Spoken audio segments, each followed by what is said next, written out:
some of the good seed will fall on good ground. The incorruptible seed is the infallible word. It bears fruit when it's planted in fertile earth. When you sow in the seed, some will fall by the way. The birds from the sky will come and take it away. These people listen, but they're not receiving. They show up just to be seen, but don't be discouraged. Brother, keep on sowing the good seed. The fruit of the good seed will grow where good seed is found. Sister, keep on sowing the good seed. For some of the good seed will fall on good ground. In a field full of stone, no fruit can be grown. When the word goes in one ear and out the other, it's gone. Many people are torn, they're being choked by the thorns. Life is squeezing their faith, keeping them weary and worn.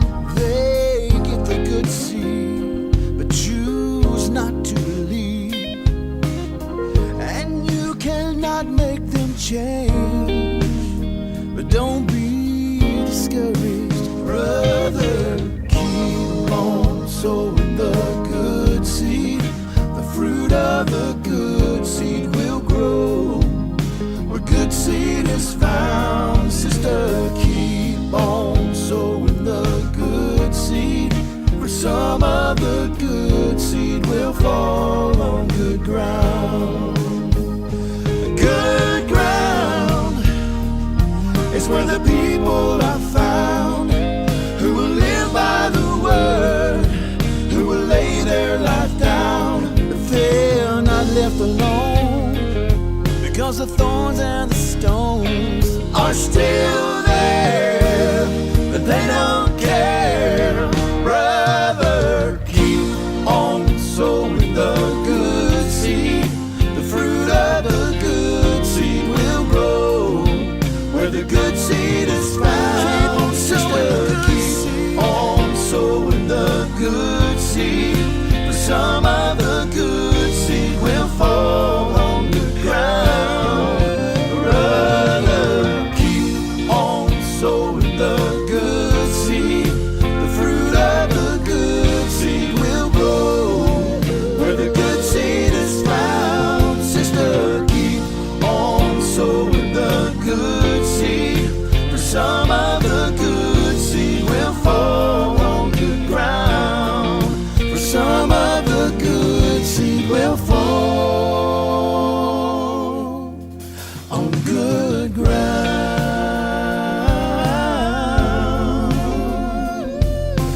People keep on sowing the good seed.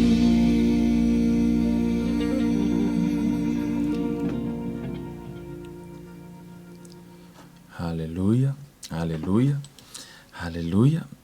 Ja, vi er le tua i le nei tu la i lona alofa ma lona agalelei sa faapeona taitai mai loutou soifua ia ma lou nei ola i lenei foʻi tula i le tatou faigā malaga o lenei foʻi tausaga lua afe lua sefulu tatonu ia i le alofa ma le agalelei o le atua sa ia puipui malu loutou soifua ma loutou ola ia faapeona faatalofa atu ai outou suga e auauna a le atua outou faletua le gatele o le ʻaufaigaluega paia a le atua faatasi foʻi ma tinā ma tamā matua ia ma le lolo si tatou atunuu o loo faapeona mafuta mai fia lava se tafa o le lalolagi o e mafuta mai ai ina le atu Europa faatasi foʻi Amerika Australia faatasi foʻi Hawaii ia ma so se tafa lava o foʻi Samoa faatalofa atu pe faina te mafuta ma le moteli salafai ma lo soifua ia ona foʻi manono ma apolima ia o loo iai foʻi nisi o i latou ke lo pea ngau o kua i fai atatua faatalofa to ia te outou le soafa manamalo Iesu Keriso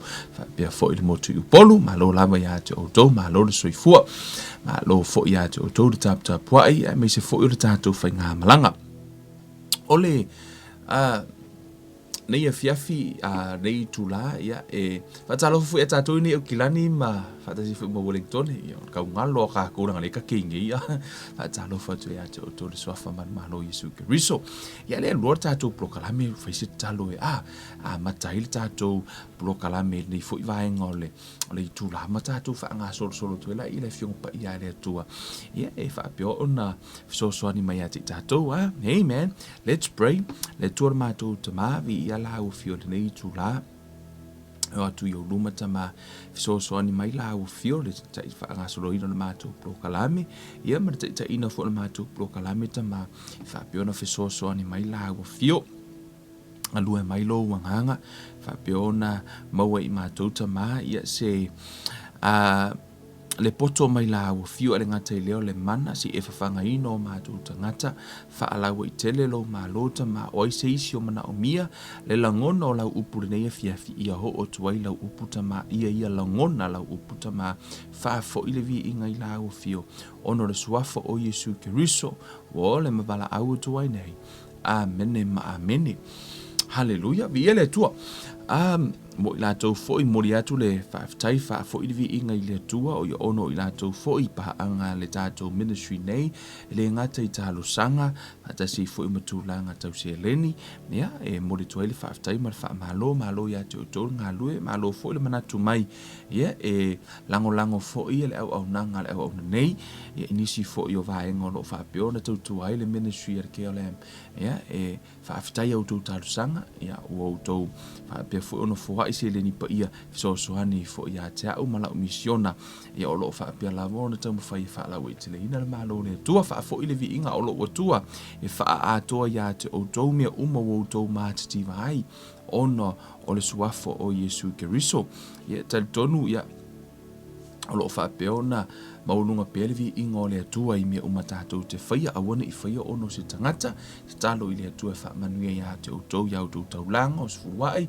outou ave fo ufia lava le mea outou luluai wha manuia le tua ia te outou ia mloutou lima foa i ngarue ngā le tua le mātou te maa wha aftai le foa ia lau whanau wha manuia ia te i lātou o mea ua lātou lulu i lau ngaruenga wha manuia ta maa ia te i lātou wha fo i le vi inga i lau fio se e pui malavea i lātou from the devourer, Lord Father. Protect them, Lord Father.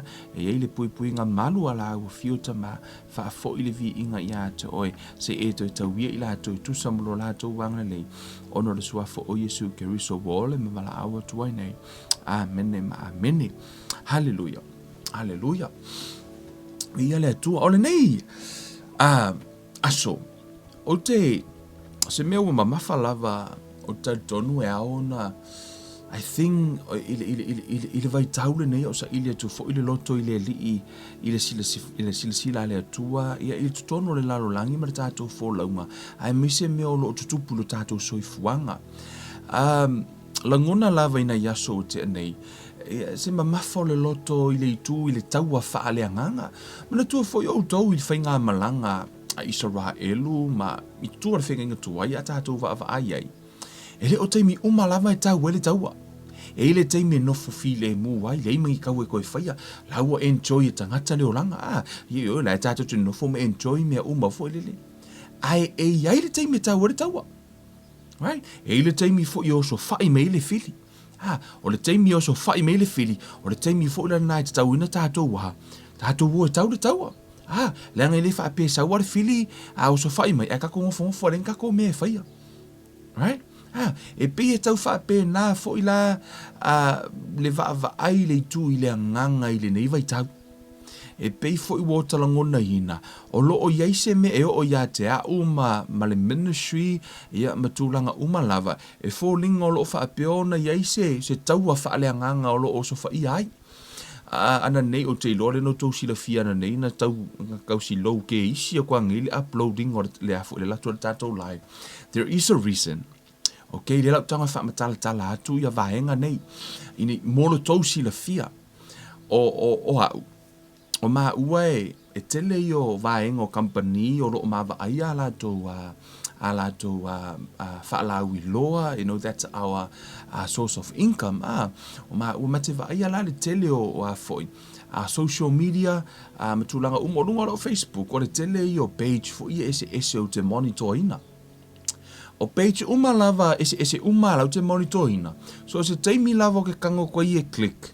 Nga klika kwa saulo, upload mai ale page sau me runga timeline. O le kele i o page, nga le whaia kwa masau lava o page o le o afo i meo, lot of videos lai lunga. Whaia tua masau. Pau a leo le page e klika ko e feu e whaakari se kei me load o le page o le kei o le Yes, it's sometimes for lele pe for linga ele amana ia tangata, but these are the things for lele ona ia le lalo langi le lau tala noa le lau tamu fai whamatala. E ia le tau o leo te tau ina e tau te le oiloa. Le lau walu neo te tamu fai whamatala atu. Le tau le tau e mātou ia le tu wha le au IT sa ia po le tu e le lalo langi o le mātou te malama ai e le malama ele to o te leo tangata. E fo le tau o le mātou tau ina, a tonu e to iti lava nei au nā le atua o le malama ai.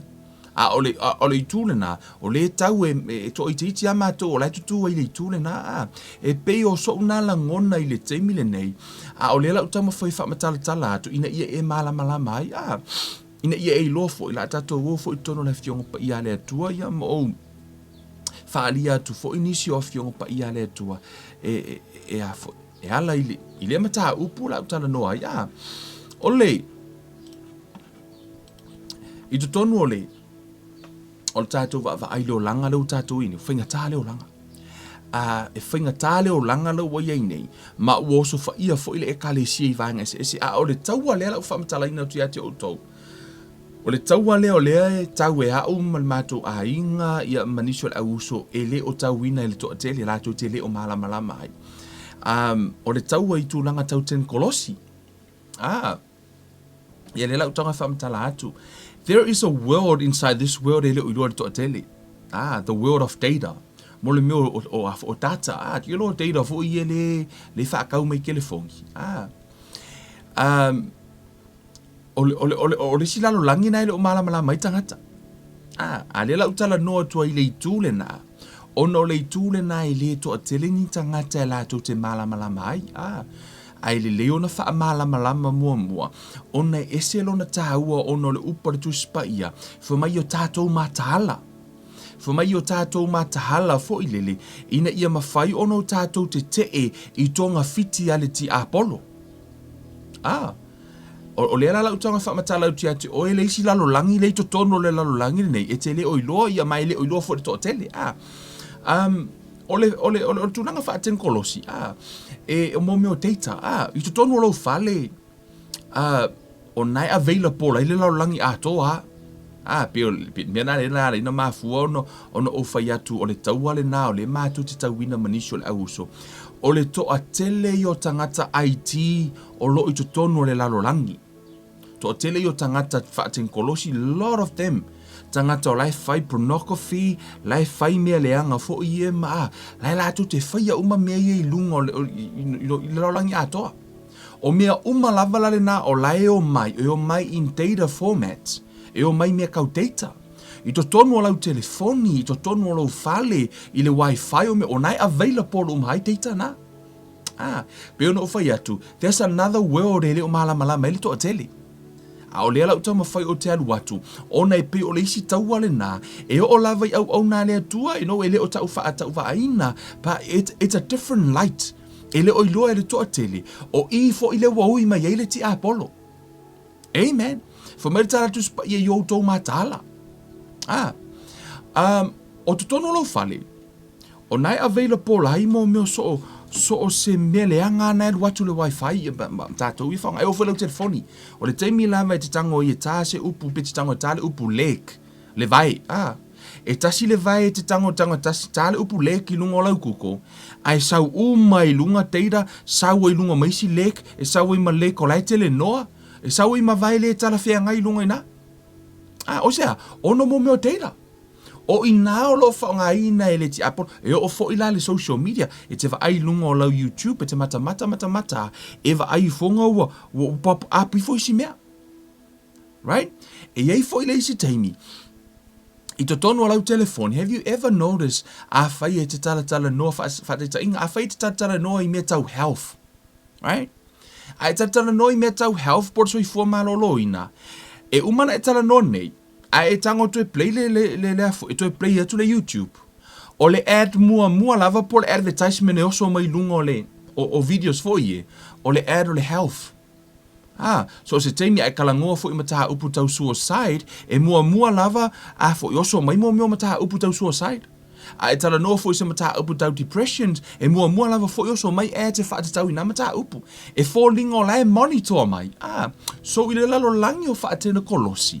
I think o I teimi nei, o lai to tonu o Lucia, le tasi o spaia Amerika sa whaapeo na lusi e le information o loo whaailoa mai ai, o lai monitor umatu langa o tātou talanoanga, I lau telefoni na talanoa ai, whaapeata ita no ta whaalongo, I lea aso whaapeata ita e pepelo, but it's been proved. O laua ua hafo ino le mea, ina ua taharu fu ita I to tonu o le lalo langi lea, e lei o lai sa o lai tupu, a o le pe o le pongi sa I tātou I lesi tu. O lea lava innocent tātou fo I le leisi tu tātou te le o hamana ia te le lalo langi le o teiros ma lalo langi o ten kolosi. Ai o le te le I o lona afianga. Ona o toi titi lava se laupa sena o le taimi o lo wata li I ma lo wafafine. O lai wha o ngā mea tau deira. E o fo I lau email, have you ever noticed e te le I apalai se mea ai ke I au o sau o sen me kangaka I ngi mong information I te oe pe au maini email I te oe ai e te le I subscribe pai pe te le I sendina I se email ai te ea wo mai lunga lau email. Have you ever noticed that? E maafua mai, ono o lai whaatau mo meo data, o lau information, o lai sao le lesi company. E mawai tupe. Yeah, whaapeata ita I la, so I aso lana whatuata whaalongo ia, whaapeata ita I pepelo, but now, it's been proved o lai sao. O lai whaatau e tangata ia teiro o tātou information, e o information o tātou ia tu I to tonu o mo meo Facebook, YouTube, o mea umalava na, o lai sao le tangata I lesi company, e whaatau mai ala tō product. Il te mi fo ilele. E nao lawa mata na e malama le lalo langi o teira. It's a big world. O tupe fo I e maua tangata ia fo. Whate ta inga. Tangata ia lato te whaia mo meo pornography ma tūlanga ia. O lai maua lato tupe I teira. E mata ile tangata. Ma tua o toa a tangor kangaka I click. O le teimi lave e te kango I click. O laua whaatau e oe le teira. O lalai tutongi oe le ivas futa lai I ole I lau afo, I lau ISP, po o lau internet service provider.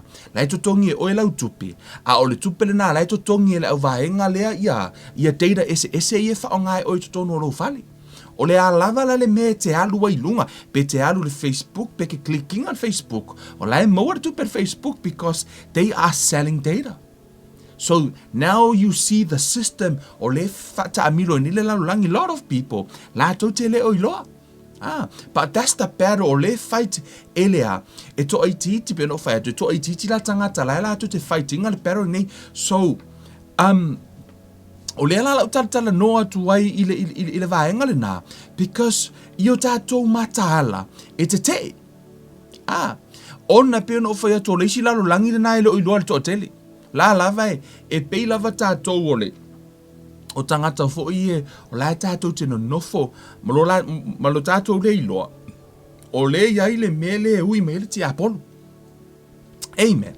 Hallelujah. Ai, o te mana o ia te oe, ta tai o ia lau whaitau. Whamere whetalai ngā Iesu tu tonu le mātai o. Ina ua alu Iesu matua fo te taimina alu Iesu e alu e. Alu lungo le maunga alu tatalo le la sa uni Yesu e alu le e afoi le la fa sa tauro alu Yesu e tatalo fo ma Yesu o la mo moe le auso ma kwa ingase le moe petelu ai te mo tonu le matei lu su mo le ono ma kwa moe petelu ma auso sa lo Yesu fai mai pe fa pe na e ono to le lava ona tatou matala fa tasi ma o ile tu po etasi. O le taimi le nei, e pei o se taimi pito I sili ona tahua le nei le au kirisiano, ta tau ona mataala whaatasi, ma le ali. Io tātou mataala, awane o tātou momoe. Awane o tātou momoe whaaleanganga. Ai o le taimi le nei, o le taimi tātou te mataala whaatasi ma ia. Whamero tala tuspa ia o tau mataala matatalo. Matatalo ina ne ia o mai wha au so songa ia te o tau. Ai se ale mafu anga ia laino o mai wha au so songa ia te tātou ono ua lata mai.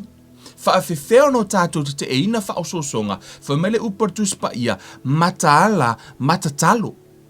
O le tangata mataala la, o le tangata e tū, e alanta ua o le concept po le ai, po o le vaenga o lo o tala noa, mai le upu whaonga, le upu mataala. E tala noa i tangata o lai tutu i le whale vaa ai, ke loa keimi o kaua, ke loa lunga le tau a fo i lele. E rika ngaka e alu kuma vaa ai, ma kilo o fo i lele po, penga ke iloa aku singa afi, penga ke iloa aku se aka e wha iloa koi, o lai bo sau le fili.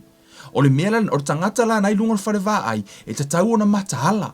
O le keimi ai kilo a koe fo le wanga i loa aku le afi rau sau. O le po se me fungali. Longo lo tangata.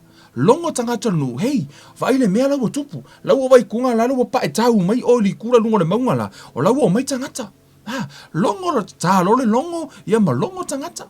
E te tau lau na mataala tangata o lai tu lungo o le fale lea. Mea la le na e na fo mai. Yo tau mataala. Ona foi. E mafu ona e mataala. Ona e iai le fili. O i le stangata kirisiano. O la lava e moe noa. E peianga i o lai o eva lau fau maalu e na te le oiloa. O lai i le tau a whaale anganga lai tau. Right? Ai peo no utala noa atu. E iai le tau a e to ai titi lava mātou o le tau ina. E le o tau ina le to o tele. Ia whaate ta inga ia le whai ui tātou prokalame. Ai fai talai fo Iesu, fo mai o tau tatalo, ina ua o mai Iesu i le luka i lus fulma le lua. Fo mai tai fai talai ngā Iesu ia Petelu, fo mai Simonae fa auta, ua mana o tele sa tani ia te o tau, ia lulu ia te o tau e pei o le saito. Fo mai tala Iesu, Simona, o laua ua manatu mai tato hoina, tato mata mai eina, ai tutono le luka. O lona mata upa lus fu malua. Foi upa todos fu matas. Foi mai fetala ngā Iesu. Fetala yatu le ali i Simonae fa auta ua mana o tele sa tani ya te oto ia lulu ya te oto e pei o le saito.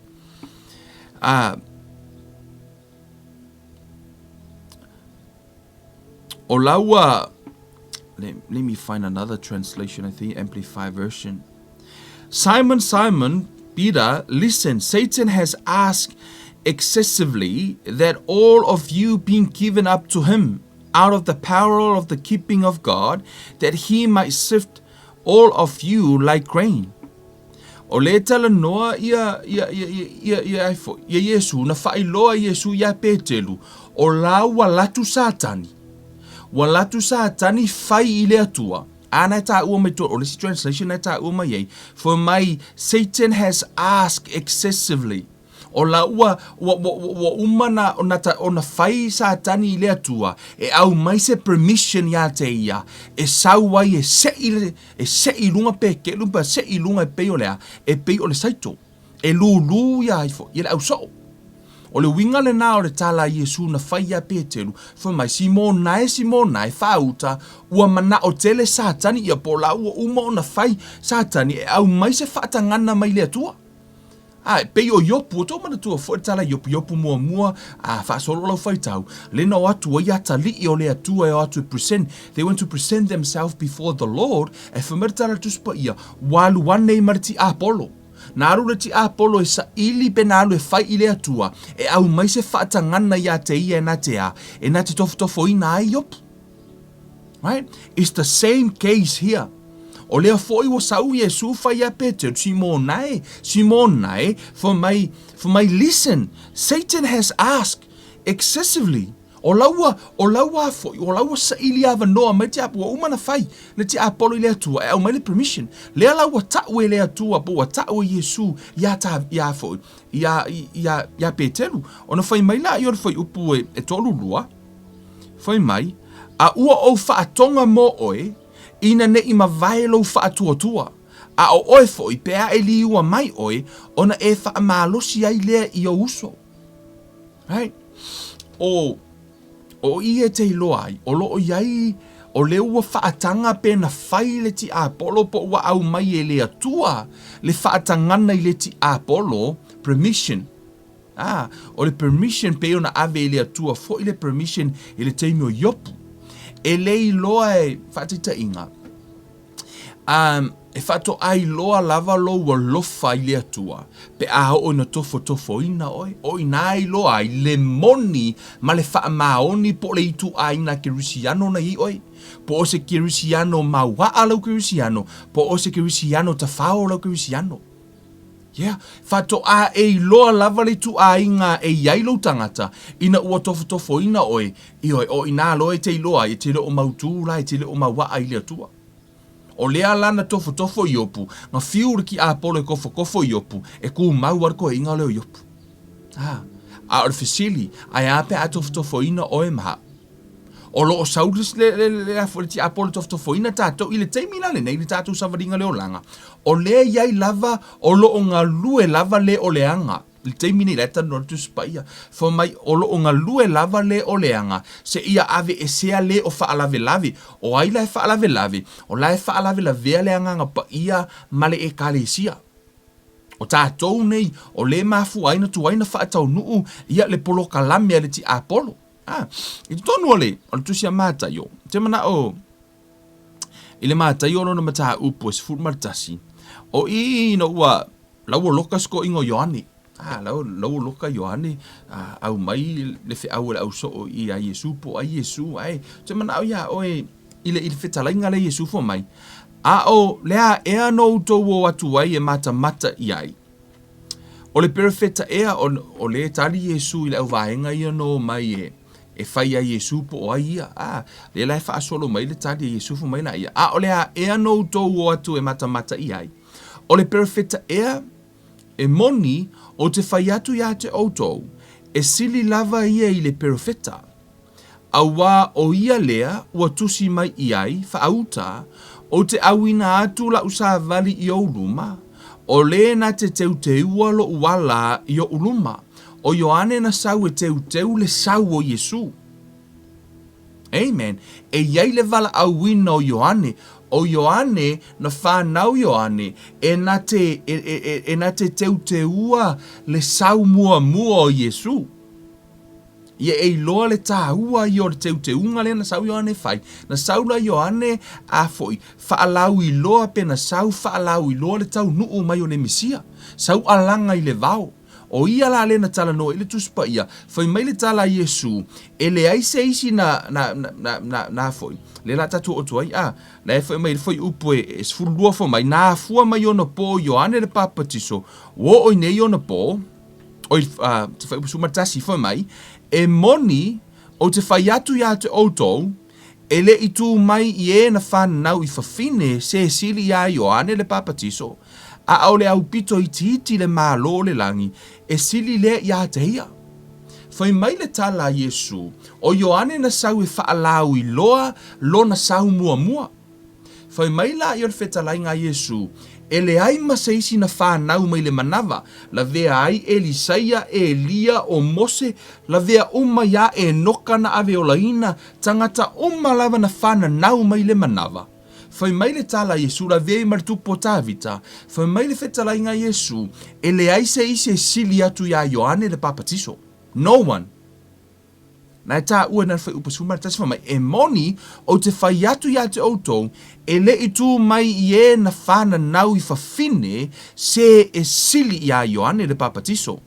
Ai whaaile i le vahenga muli o le whai upu, whai mai, a o le au pito i titi le malo le langi, e sili le ia te ia. Tangata na whanau mai, pero feta tangata o le e sili ia Ioane. Ai whai mai o le tangata iti le malo o le atua. Le tangata watalia Yesu. Whai mai o oe e te sili a Ioane le papatiso. Yes, nai ta o tuspa ia. E sili oe a Ioane, oe le kitono le malo. E si this is a really big statement. E o ia tu por Solomona, e le sili a Ioane le papatiso. Ai sili ai le tangata ua whanau fawina le tangata i totonu o le malo o le atua. Fai mai lo la i o le fai upu. O le fai upu es funu male lua fo mai. Na fua mai ona po o Ioane le papatiso. Ua o i nei ona po. Ua tau fao ai le malo o le langi. O lo o ua avea faa malosi foi. E i la tou o tau fao. Mana i le faa peritania. Fai mai. I'll read the New King James for me. And from the days of John the Baptist until now, the kingdom of heaven suffers violence, and the violent take it by force. Amen. Lau tonga vatu le whaamtala ino le wing o le whetala ngā Yesu. For me le tala Yesu, mai le taimi o Ioane le papatiso, o lau tau whao ai le mālo o le atua, ina ua whaailoa atu e Ioane le mālo o le atua, ma le finangalo o le atua, wa amata fo'i ona tutu mai ia tangata o le lalolangi, e o mai e sauaina, the violence, wo mai e sauaina ia tangata o le li. Ona fai mai la i o tala Yesu, e tau whao fo'i e o tau whao. O lona winga, e le whaapea wherever aia kua o laua sau riki a Apollo e fai mai mea leanga. Ai e ngofo No. A wherever aia tu wa sau riki a Apollo e fai mai le, e whaonga mai le violence. Pe whaonga mai le loto saua. O oe o le tangata o le atua, e te tū i lunga e te Tetee. O la ua lua tau whao. O le tau whao, o le mea foi lele like you are wrestle. Tu so laua lua fetoso a ia se mea. Pe o laua lesi kangaka lesi, la sau lesi ku o le ie, a lau e ku lesi ku, la lau koso aku, ala ke koso mai, la te lua tau whao. La lai whameritala tu spa ia, foi mai e tau whao, o le violence. O le violence le o se mea wo tatou i lo umare i tū leanga o le violence. A hao o nina sau wā ina tangata foi mai e whaingo ino o le violence. Ia pe o le mea le e sau wā ina i tamā, ia tina, i no verbal abuse, physical abuse, ia male mau abuse o lo ia i nei, that's violence. E iei le mea tau o le violence le lei ia pe, e iei le mea tau o le afoi, o le loto tau whao le lei, loto whinau. E tau whao, o tangata e tū i lunga, e i loa lana i ata tau i le li, ma te e atu i le ti Apollo. O le winga le nāra tala Yesu fo mai, o lo o tau whao a fo i e la tau o tau whao. O la lava e whinau ma le lalolangi, a la fu i whinau atu i ai fo, i tangata o le li, na mafua o na ave Ioane loka. Ino ua mana o le tupo he rota e afoi. E whai poipo, Ino ua mana o e whai poipo i le to o lua lona uso. Lala ua mana o i le tupu, ae le i mana o ai i ai foi. Ae na wha asae e foi, e Ioane. Fai e Ioane, e le tu sahai marifina ngalo o le atua. Ona la e to a tele tangata e muri a Ioane, ua muso le tupu e fasioti. Ona tangola i o le tupu, ua ave Ioane ave loka. E le ito e suia le tali e Ioane, o la lama na tu Ioane, e tau whao lava, e le whaapea e avea mea o tutupu le lalolangi, ma mea o le awha mai, ia, kalia ia la, ia whae poipo ia la, right? E le i whaapea na au ia Ioane. No, sa te lava Ioane, na tu lava Ioane a, e tau whao le malo, e tu mau lava o ia, o le mea le whaatau le malo o le atua, o mea nā le lalolangi, lea la ua, wa tau whao. O le winga le nā o le whetalai ngā Yesu, o tā tau fo i la o le whanau o le atua i le lalolangi le taimile nei, o lea ua sau suinga o le olanga. Wo o ina sau mea o lo o tutupu i totonu o le, wo o maitonga fiti le ti Apollo, o lea lava tātou te nonofo, e le eise mea o tātou whaia, foi mai le tala le tuspa i le tusia, tusia Isaia, when the enemy come in as a flood, God will raise the standard against him. Foi mai a o ina saule o ita mai e pei ole afoi ole sami foi mai a o ina sau e pei ole vaitafi ona si itia la ia ile tūlanga e whaasanga tau i ai. O tova ai le sawa o le sau o le whaatenga kolosi ma le sawa o le sau o mea leanga ai le o iai se isi o tu e Tetee. E le o mawhai ono tātou te ina ia le sau o le sawa o suinga le nei. Au a tātou tu uina e wha mai a sau. When he come as a flood, mai e pei e sau o lea, pei o le vai kafi. Le sau le sau ai, ta tau lai le ainga o le atua, aua tātou te nonofo, ai si itia le tūlanga e whaasanga tau iai.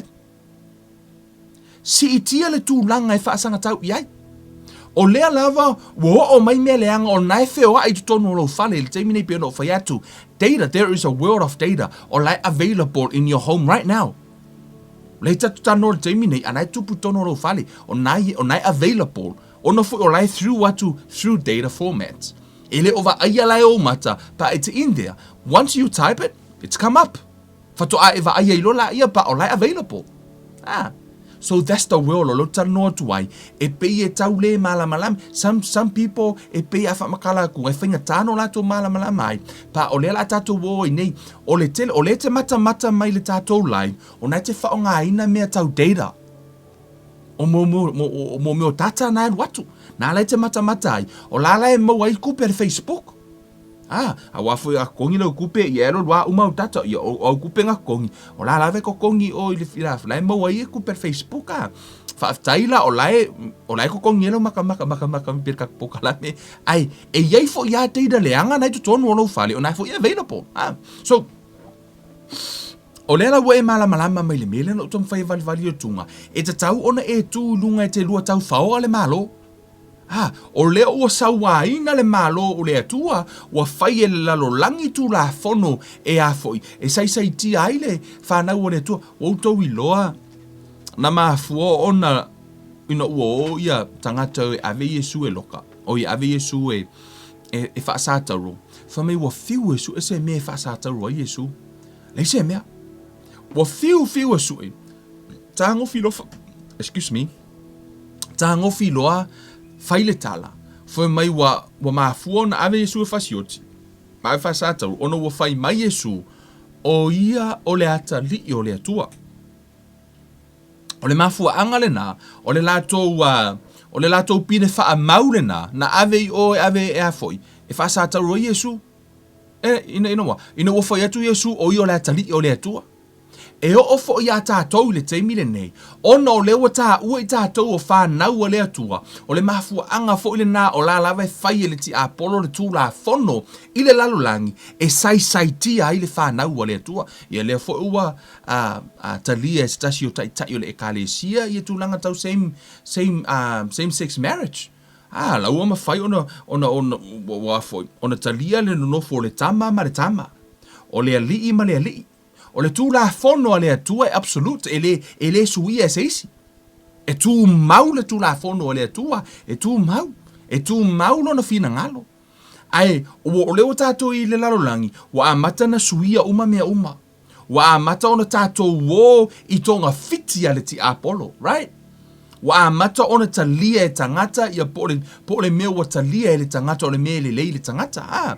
Tō i le tusia, o ila, i le tusia Efeso e ono. O le na tala noa i Paulo i le ofu tau. Pere no fai atu. E iei le taua o le tātou te tauina. Foi mai. O usoi, o le tala lea Paulo le fai a Efeso, le fai mai a tātou. Le tātou a inga ia ke riso po fere mena te mafuta mai. O oe fo i le fai mai e fai mai. O usoi, o le toi upule nei, i o tau loto te tele i le alii ma le mahalosi o lona mana. O mea tā ua ia te oe mahau, loto tele i le atua.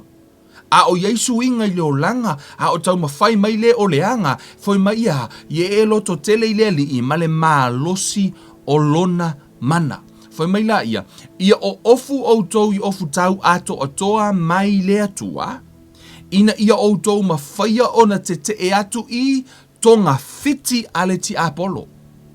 Foi mai o tātou ofuina le ofu tau ato toa, ia mawhai ono tātou te i tonga fiti. O tonga fiti, strategies ale ti apolo, o lo o whaapeo o na whai. O lai whai ale ti apolo le tonga fiti, o le tonga fiti, o le mea e te le o iloa. O le mea e te le o vaaia o mata. O le mea tau whaavalea. O le mea e te le o iloa e pe o le tonga fiti, o se mea fo i lele o lai tau mawhai e pu e ai oi. Ue va ai ka ngai faise mai lei e pe o le mai lei a faise mai lei ina ia mawhai ona maua se pua avo i lele e ka mawhai e fai isa ina ia aua ne i loa ele pua ia ina aone iloa ele afo ele pua ole pua ia pe aso la ko ma ho o ele o va ai ele o ke le faia se mai le a ole sko inga nga kango ele me pu fo ele ku ule o fala lava i lunga la au fo ele fufi la i o mo la au nga lenga i mo a lau fai ai kau ai lunga pengu ku ulunga fo ele e pe e manga i nga lunga ele o iloa la pua o la ku pua ai fia ai fo lele ai le lo le pu le mera ina loifo o sol pu nga po ele sko inga ngal makongu le ya tono na fu ilo ai vinga fai sko inga ngo a so la kala kiki fo va ai o fai le mena e pe o se mai lei o le mai lei la na fai e pu e ai fa pe na fo ila ti apolo o la e fai ele ti apolo le tonga fiti i le taimi le nei o nai to tono lo fale le tonga fiti yes o nai la tu le TV o nai ui atu i lunga le social media. O le ui atu, o nai luato ya. Ho ia tati fanga. Whatever ai fo ia ta cartoon ta maiti. O lau o mai le tasi o cartoon. O mai pe whawhea ona commit suicide ta maiti. O la fo o mai pe whawhea na tango le ta maiti ka kui le ta maiti. Ya, lai lunga, le si cartoon ngai lunga le YouTube. Lo teach mai le tango le tami titi se i tu low fa o ngale naifi e tango e a fo se lei ai ia le uo le si tami titi o la o ilungo cartoons o le nei lava e fa mata i tatou matua fa nau ma le lo tatou le iloa o laenga lue mai o le tonga fiti o laenga lue mai ele ti apolo e ui mai ya ona i to tonu o tausanga o tamatiti mai le tasi se ipa ia le luas furfai lusu lima tausanga fa mele su engo le taimi na o lai tupuro na mafau o lai crow na mafau o mea umalava la le la fafanga i fa na le taimi le nei o le te le o se taimi o le ata mo fai to e ave ese pe a fai le tatou ngaluenga mea le nai fai mai ile atua ha o le tama tu sa mona ala o lai titi lai foi mai a tātou, pui whanau o la haiti fo i mea o ai. O la lau ave a tātou whanau, wha o ngāle social media, e o a tātou whanau, wha o ngāle social media whai cartoon, o lau wha o ngāle social media. I le lalo langi i le teimire nei, o lai e le tonga fiti lai ngalue mai ei toa. O le tonga fiti ale ti apolo. O lai tau mawhai ina ia aua e matua i whare tamaititi. Whiu o e whai aku e ese. O lai te tala noa atu i le upu ale atua. Ai ese ale mera le mawhau raka makiki. Langa lasa whawhanga mai ale ki apolo i aso lai titi. Se ia o ina matua. O le mea la le nā. O le lalo langi le nā. E le oiloa e toa tele. The world of data. Po o le lalo langi le. O the world of technology. Le sawa le lalo langi. O le to, whatever ai lau whanau, e ke fiu e ke launga, i le ingi lako, e le whaalongo mai. Ai kasi a pe lua aso ke vai ko o maka TikTok. E vai ko ngau fai TikTok mai fa pe ngei ma, kau, ai mai uru fu ngale fai mai kanga TikTok. Why? Le ona fu o lau pipi o lato ma fau. O lau o ai elea. Kasi le vai lo wakali TikTok, ave ko ngala lo wa finga la siva me TikTok. Asia, o la o elea, el social media. O mea na la o la tau. Ai ke fiu e ke la ungai, o si al fola sia ki lo fanga u mea ngai o ai po mau pe o la tau ma fau. Yeah, I'm telling you 95% o mea ngai fai ei, lei mase me o mau ma fau. Asia, o le tele o la tau taimi. O lai lungo o le social media. Ai o le anganga lai tua, lenga lue mai ei, le la tatou atua, ya. E tu tonu na le tusi le, ma le tala Paulo. Awa, tātou te le tau matangata, o ali i sili ma whai pule, ma li o le pouri uli o le nei lalolangi, a toa manganga le anga i mea o le langi, o le tau ala le tau e tātou. O lea lava e whai ia mea o social media o mea ia, o la lava e whai, ai le anganga le ngalue mei tua. O le tātou taua la, e wha le anganga le tātou taua. O lei ai le taua i le tū whaale anganga wha mere tala Paulo. O lo o tātou tau mali i sili ma whai pule, mali o le pouri uri o le nei lalolangi, a toa manganga le anga i mea oi le langi. Lai te a e whai tau tutono le tusia tani elu se fulu, lai te maua i le tala le naa, ino ua sau i le angelu o ka oi foi, o ka piri elu. O laua sau a lai fu ua foi, waru watu i le a foi, le angelu o Persia. le angelu le anga le o Persia, waku wa fetau I ma le angelu le ale atua na sau me lunga malangi ma le tari o le talo tanielu, fetau I la ia, ala lave anga pongi esko ingo kangelu, ia no toe sau rola I o Mikaele so soani le tau o tanga fai tau, na tu tono tanielu se folu. You know, e te malama ai, o la ia nganga le anga le lungo le a. Ai I tua na mata upu le I tua na mata upu e lua. O nai tā ua I foi mai, ona o lea mea, o I o le, foi mai, o outou foi, lava o e na oti I a mio leanga manga sala, foi mai, no outou sava vali ai ana mua, o anganga I e lungo o le vani mo nimo mari I sidi mawhai pule, foi mai tala tuspa ia. Foi mai, no outou sava vali ai ana mua, e tusa male tu ale nei lalolangi, e tusa ma le tai o le au fai pule I le vani mo nimo, o le anganga lea, o loo matuanga lue nei I e ua faa longo ngata. The sons of disobedience. O lai ai le anganga laenga lue I tu o tangata mi o leanga. O la laenga lue I tu a la le ti apolo. Le lai fai mai, o le anganga le o le ali o le fai pulo le vani mo nimo, o laenga lue I tu o tangata I e fai mai pornography. Le fai mai mo meo o me le anga lava I tutupu le lalo langi I nei, o laenga lue I tu a le anganga lea, to the sons of disobedience. Le fa nau le au le a foi. Ngā luenga nei, I e ua whaalonga tangata la to te le whaalongo I le atua. O lea la I le anganga lenga lue mai I tu o I tangata ia. O lea foi I le anganga lenga lue mai I tu o tātou. O le anganga o le atua.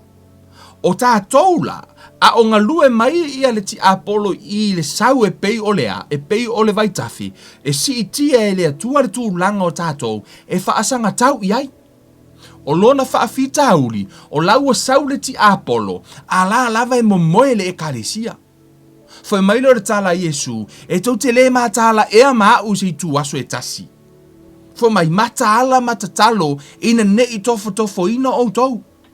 Wautou I lole mea na tupu, ina ua le matala le au soo, ina ua o mai tangata e vatu Yesu, o so loa ale kirisiano na moe se I le pelu ai kipi e ka linga o ka maalong sau. Moe, o so mai faile me se. E wha pēnā fo I la tātou kirisiano, tātou te moe, ho oi fonga wa too late. E hore te mi wa o mai ele toftofonga, ai tātou te le o tā pena. O ngā kako wheo soi kulola ia, whai ki o loma whaile me se, ai sea, o na tātou te le I mataala, ma tātou pui a tātou. E tā ua ia, o le tātou malama, ile afo, tā milonga fo le lalo langi, mane, ma le tātou va aile tuspa, ia malana wati. Ele mawhai ono tātou suia me tutupu. Ele mawhai ona suia e keven me tutupu laulangi. Ai mawhai ona pui e keven nga ia mai meo lo tutupu le laulangi. Right? Ele mawhai ona tātou suia le matangi, e mawhai ona kākoa. Whaua se vaa e mawhai ngā alu le makangi. Ia pe kakao fia le lao le masinga, e mawhai tātou whausia se whale, tātou tino nofo ai. O le mea le nā tātou tauna whai, ai aure nofo ai.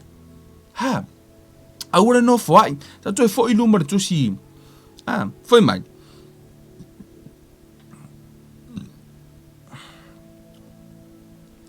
Foi mai, o le nei, I nā tutu mauia outou, o fusia o outou sulu ngā titi, I le wha maoni, ia o ofu fo I outou le ufi whata o le ami o tonu, ma ia wha se e vai ina o outou vai le sauninga, o le tala le lei o le file mu, ia wha o popo I nā mea uma, o na tango atu I le tali pupuni o le wha atu o tua, tau te mawhai ai o na tinei o u whana mu umalava, o lo o le anga. Ma ia outou ave le pūlou tau o le ona tanga, ma le pelu a le anganga, o le awhionga le a le atua. Ia outou tatalo I le anganga I aso umalava, I talo talonga ma whaatonga uma, ia outou mātala pea I le nei lava mea, ma matua tau sisi I le whaatonga, mo tangata pa ia umalava. I to tonu le ofu tau lea, mai lava I vaenga umalava o le ofu tau o loo whaamatala ina, I le fita roma, e iai le mea la e misi. O tau loa le mea la e misi, o la e misi le whamarama le u, o le u e whana. I le fita Roma, e iai le u e whana, no, that's the whole armor. E le ngata i le pelu, a iai fo iala lana u. Ona o Paulo le tusi mai e Paulo le tusi le i totonu o le whare pui, o la iai lea, le fita le i totonu. O la iai lana, ele o iai sana tau, to ele o iai sea, sana u. O i la le afoi, o le tatalo, o le sifo i na vaenga o lea, o le ofu tau. Yes, le la ua le whaasino tia te outou, o le tatalo, o le u le whanga i le ea, e le o mai le fili ala te whanga. Mena e alena wha mai Yesu, i outou tatalo, i le ne i toftofo ina outou, e maa fua ono o mai toftofonga, ona ua tātou le tatalo, ono lau o mai a tātou. Whato a e whaonga ina lava le pelu, ina ua o mai lea, le pelu o le anganga, ina ua o mai le fili i ouruma. Whato a e tangorola i e se i lea, le upu le atua. Ai o le teimi a toa lava, whai mai tatalo. Tatalo ina ia awana ia o mai lea, le toftofonga. Mele na ele ina e whaonga ina le u e whanga. Ona o le u, o le vaenga, o le ofutau. Na la FCD mai nei Kevin o feo kongo scripta e sawa. Io kei lela tato ue whaasino atu ia te oi. O le tala le whamatala e Paulo. O le whamatala e Paulo le ofutau, i lona whaatula nanga pe a whai e tango e whaamauru. Ai o lai whaamatala o malawa i to tonu o le tusia Isaia. I le whaamatala ina Isaia o le Mesia. I le teimi e sau a Iesu le lalolangi le nei. Na whaamatala ina Iesu o i o le tangata po o i o le fita tau. To tonu o le tusia Isaia. O lona whaamatala ina le nao le Mesia. O le ofu tau la le whaamatala ina e Paulo. O lai ei le ata leo ai. O le ata leo le Mesia. O lai le mawhau o Paulo. Au a whaonga e Paulo le fita. A Roma e whaamatala ai. I to tonu ole, tato ue wha solo mele ofu tau ma tato, ia mau e fuiso malam na maanga. To tonu ole Isaia. To tonu ole Isaia. Isaia olo na mata upo sfun maltasi, mata upo e lima, fai upo e lima. O i lo te whawhitango e whaari tu ati, o e vaenga lai to tonu ole tusia Isaia, o lai wha matala ai le Mesia, o ia o le fita. Foi mai la ia, e fai le ami o tonu mafusi o lona surunga titi, e fai foi le wha maoni mafusi o lona tino. O lai tala noa ia Yesu, o i o le Mesia, foi mai, e fai le ami o tonu mafusi o lona surunga titi, e fai foi le wha maoni mafusi o lona tino. O lai wha matala, o vaenga i o le Mesia, o i o le fita. To e o la ia saule, i to tonu o Isaia e lima, Isaia e lima iwa. Fai upo sfulma le fitu. Amen. Le lei lava lova ai a fiong pa ia le atua, right? Le lova ai le to tonu. E le o ngi kala fatu fo le lea. Fai upo e sfulma le fitu. Fai mai. Na ia ofu i le ami o tonu e peise ufi fata. Sailona ao le pulo tau.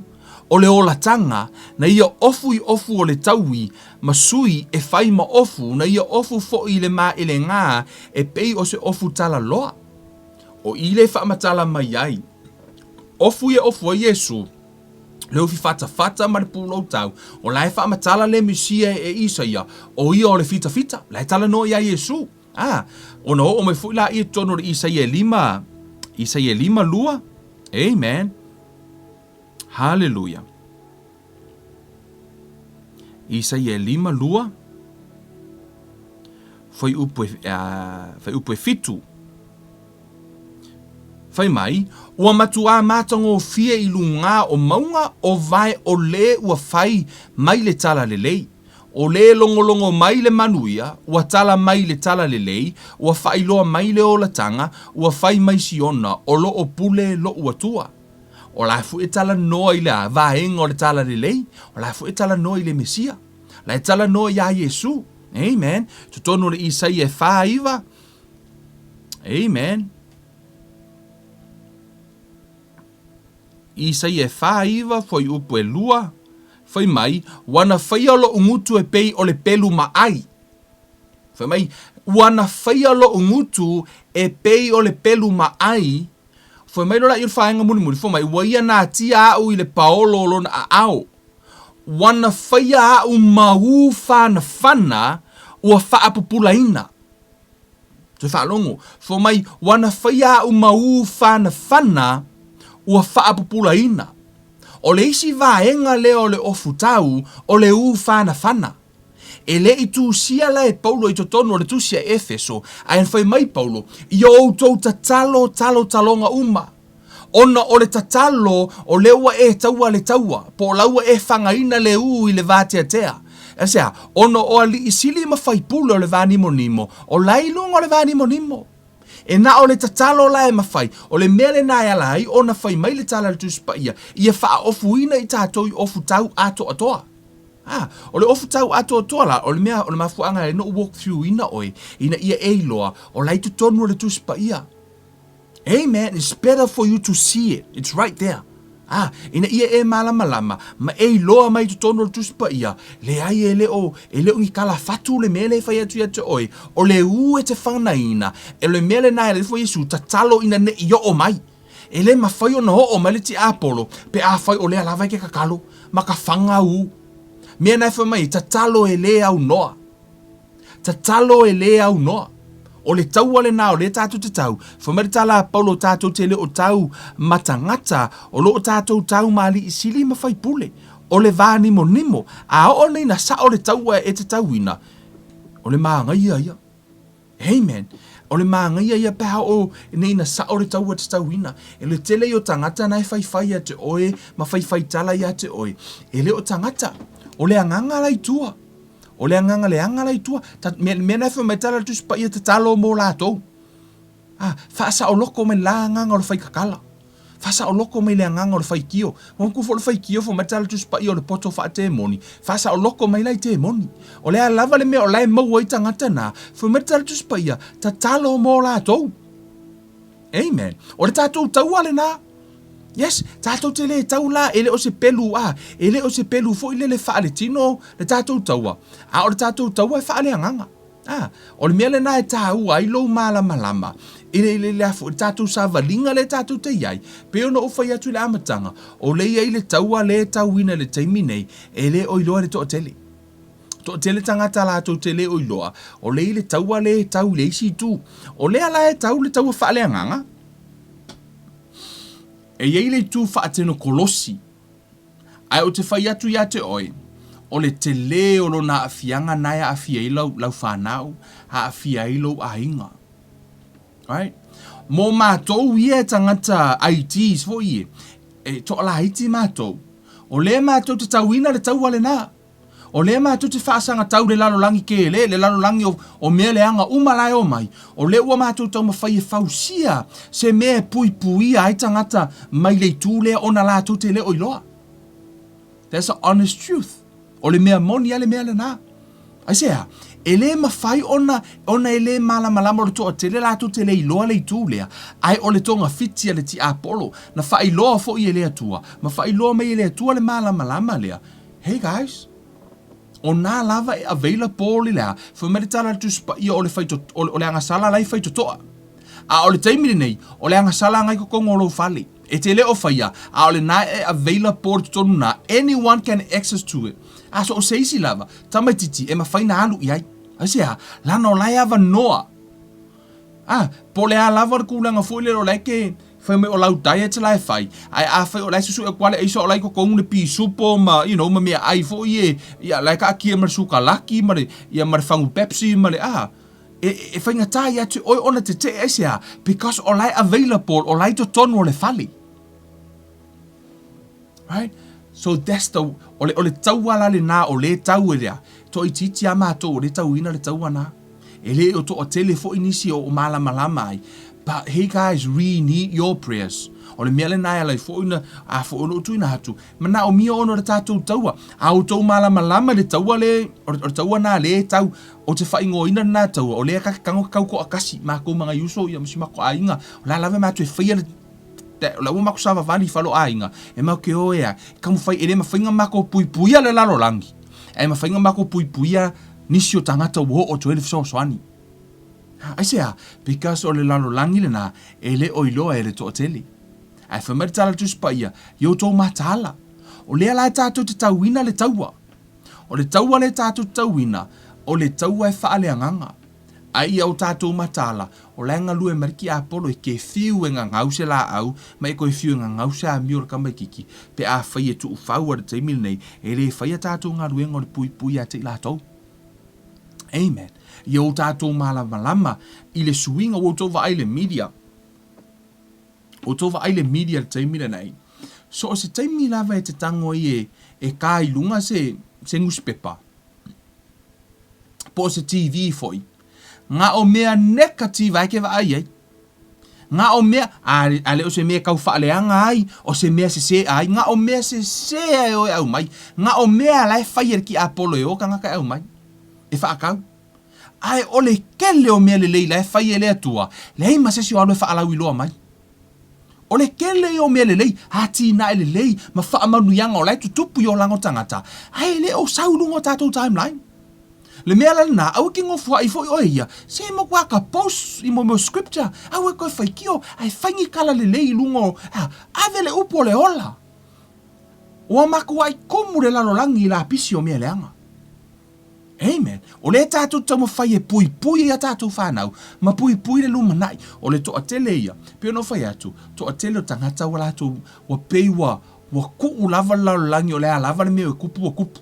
Ko i pia ka miki a au whai ala kōru whiriwhiringa au whiriwhiri a whani mea ngā whiriwhiri. Whameritala tuspa i o lea o tuulana sasa wa lea lofa o ia ilo nā tani. Wa e lea lofa i leo loa tani. Ese a o leo langa le nei a tonu whaafetai i lea tua pe a au le valu se furu tausanga. O le ola e whaavavau. O le mālaia o se oli e le e afo e whaavavau e le eiso na i unga. E le kau whaafewhera ka kola unga, no. O le ua umana au mai e le atua, le afo, le ava noa mo le manuia. Ai ua fili lava le tangata ia, e ko ufau lo la talii, tu ufau lo na whawhinge, ko i pia o le a lava langa whiriwhiringa, au whiriwhiringa i e fia kenge, e ui anga whanga ume o le kama, au fia kenge, e le o to yeise upo se matua. Wa le o to iloa e le matua whawhanga lana whanau, o isi fo i matua, wa whewhewe whai ala tau whanau. A olona tiute na mai ai. Na mai o ele atua te whailo wa tali imolo wa whine. Yes. A o oe fo o lau tiuti o le pui pui o lau whanau. That's your duty. Se i o na mātutua la tau. Mea naifu me tisu pa ia wha. Ia ea, avele te mine manu o lai titi. Asia, o le keimi mua le ngei, langa lai kau whai furu ki Apollo e design, me le mawhau furu tamatiti, i le pattern of this world, the pattern of this world. E o ifuna matua tamatiti, o laua conform to the pattern of this world. For maritala tusupa ia, do not conform to the pattern of this world, but be transformed by the renewing of your mind. A whaila o lai whawhanga lava le lalolangi, le maino le tamatiti i meo le lalolangi ma, o a o me le social media ma meo lai lunga, ma ta leanga lai mai, ea e conform mai fo tama titi e fiu to furu ese langa fo ele I whaelenga ruenga na matua le pui ma ma fai but that's the fight o lea lai fight e mato I tu e leo I rore to tele the reason why I ono o avatua because for you guys to understand there is another world tato te leo I leo e o I mele I just find out there te leo mele o lau card fo le lau a fo pe wave e ile mea o ta ua mai e le o ka ua mai lau banki ate oi au fato au nei ale mea na ina ua au mai se pine wha mau e le whailoanga mai e le a foi e le banki ake oi o lai eita ngata lai whai wha akau I lau card foi lele ona foi a whailo molo ake oi e sui e lau bank e umai whai ua lusi lako customers e la to te le o ta ua mai ate oi o lai to tango fila to ave le pa le ni to tonu e le o ta ua mai ate oi le mea lai tupu nei te ua e alu ese o lai ka ngaka lai whai mea I rungo lau card I le afo lau card na ono foi o information ma data so lai whaatau ia po o mea fo e la tu tangata po o mele kau ke whaakau wha o ngare pe wave ma mele mai na wha pea ka ika I ere kupupa o lai tupu lalangi. Yes, now you start to see there's another world o lai tupu lea lava innocent ka hakou ke la kua whailo whaakau malou leiloa whailau shopping malou leiloa lei o lai tupu mea na I tua ifo o la lava e alu kongo fikir ki Apollo I tua.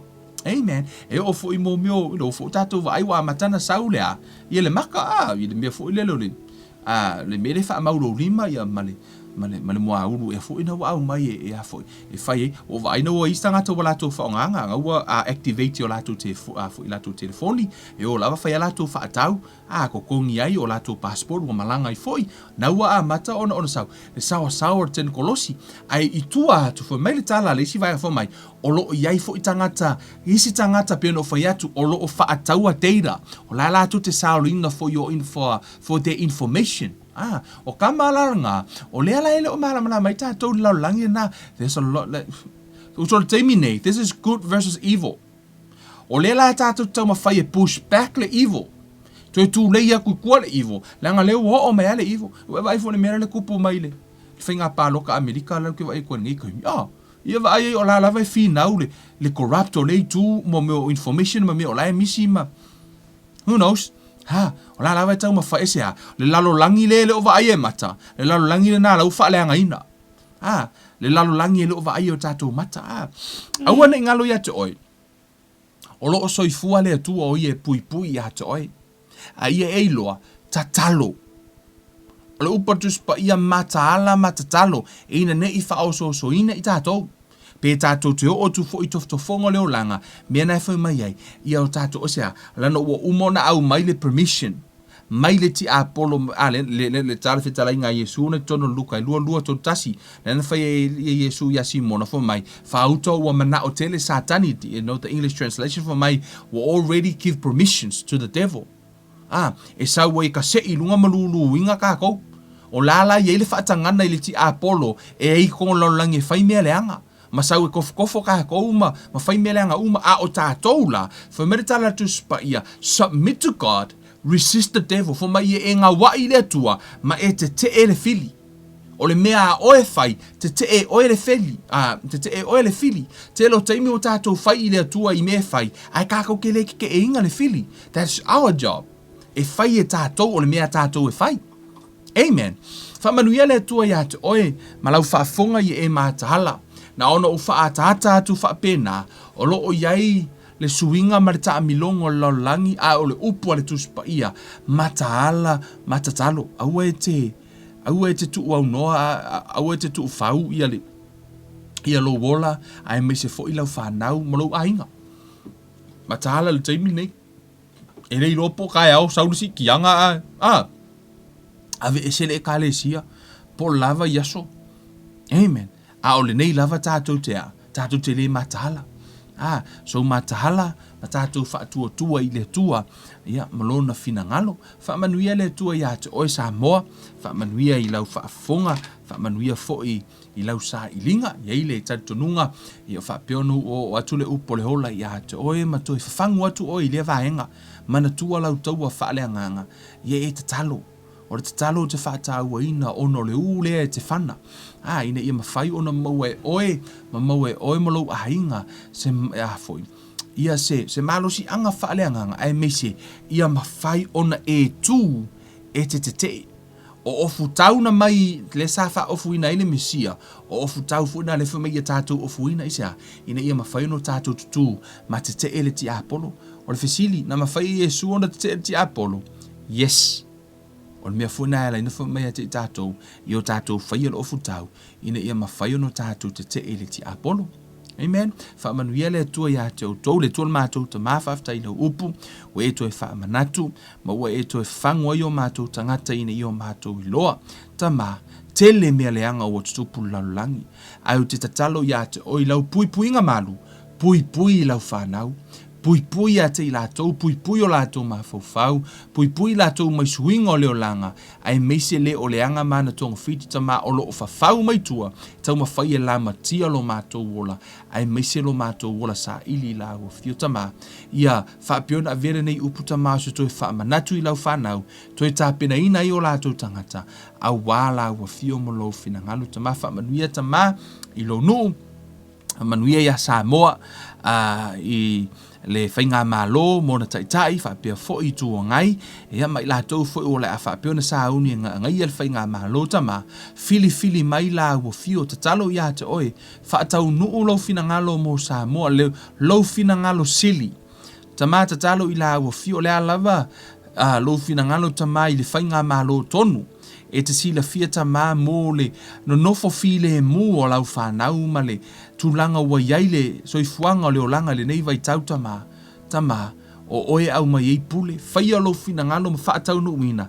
Whaafo i le vi inga i la ua fia o talo nā maro lenga le soafo o Yesu Keriso. Lo mātou wa li ima lo mātou whaola. Amene ma amene. Hallelujah. Whamanuia le tua ia te o tau le ainga ia Keriso. La tātou toi feilo hai le tātou onga le tātou Bible study. O lo whaapeona whaatino ina i le aso lua. I le itu lai valu. Ai whaaftai atu i le pa ia lau whainga ruenga le ngata i lea. I o lo tātou watunu o lo whaapeona. A vea fo ile nei au nanga mapaanga i mafuta mai ai me se fo le tātou sauninga nei sa whaamanuia le tua ia tau ia matatalo ma lo tātou tauina le taua whaaleanganga wewa ai swing o leo langa pui lau whanau pui oe mo lo ainga whamiri tala le tusia tono tusia Jakopo lo na whai upu muri lava na mta upu mua whai mai awane i o tātou pisia mai lau langi whamai awane i pisia mai oe awane i corrupt oe ono lau langi o la lave tutupu me lau langi ai awane i corrupt ai tātou. Amen. Whaamanuia la tātou e le atua, whaamanuia oe e tu mauma te le tiapolo. Fight the good fight of faith. Whaamanuia le atua ia te otou umalawa ono le suafo Yesu. Amene ma amene.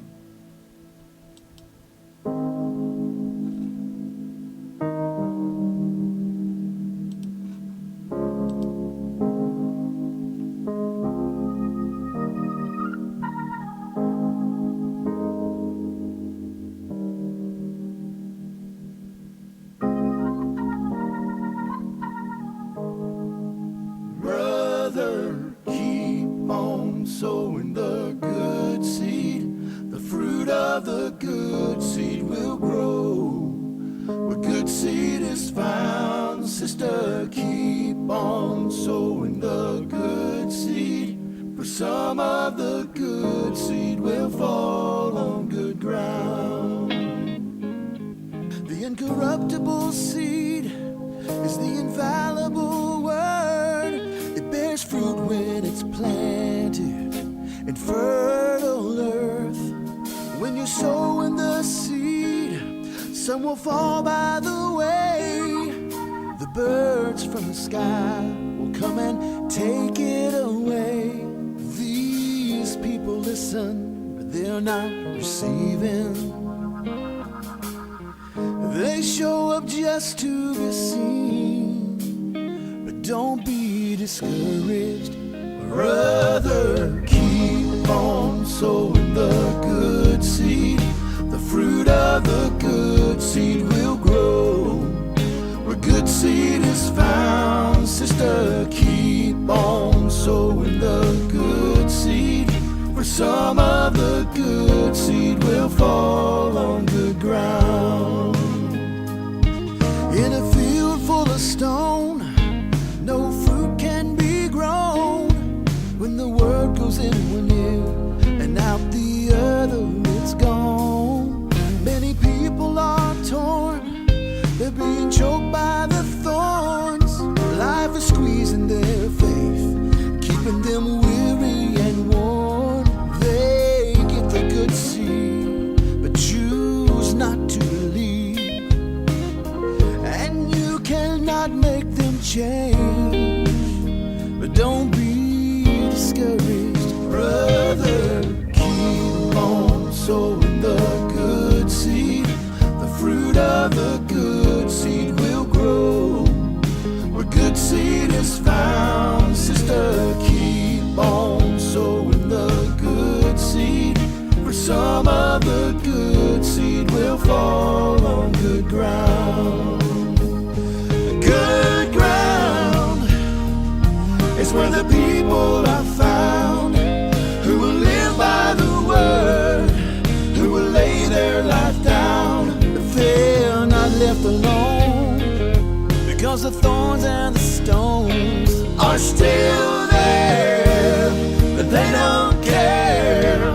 Brother, keep on sowing the good seed. The fruit of the good seed will grow. Where the good seed is found, sister, keep